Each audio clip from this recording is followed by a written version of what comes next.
I've been up all night reading the Jeffrey Epstein emails, which are basically about 20,000 emails from the disgraced late sex offender and financier to many high-powered people, friends of his, former president of Harvard, and others. What really struck me about these emails was some of the things that Epstein said about his former friend and close confidant, Donald Trump.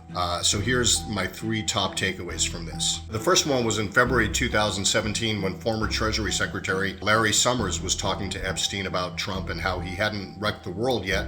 This is soon after he took office. And that Epstein said, well, I think I've told you about him before. There's not one decent cell in his body. I've met some very bad people, none as bad as Trump. He also told Summers, you see how dirty Trump is. And this is just days after Trump's former fixer, Michael Cohen, had pled guilty to charges that implicated Trump in some financial crimes, including paying hush money to a former stripper and adult dancer to keep her quiet right before the 2016 election.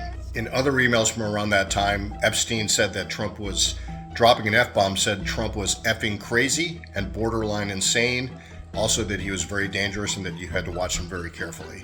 And he said this was corroborated by friends, people that knew Trump very well. At that point, Epstein purportedly had been estranged from Trump for some time, at least maybe a decade, and hadn't been close to him. But he was still of the belief that Trump was a very dangerous person. And to me, the most significant one is around December 2018, when the feds were investigating Epstein for sex trafficking charges that ultimately led to his arrest and his apparent suicide in a Manhattan jail. They were talking about Trump again, and somebody was saying that basically, they're just investigating Epstein's plea agreement back in 2008 in Florida to see what they could get about Trump.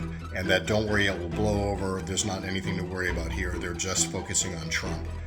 And Epstein said, what's wild about that is I am the one who could take him down. And he was referring to Trump. He didn't say what he knew that could take Trump down, and the conversation ended there. But it's something that I know that lawmakers, especially Democrats, have flagged, and they want to get to the bottom of that.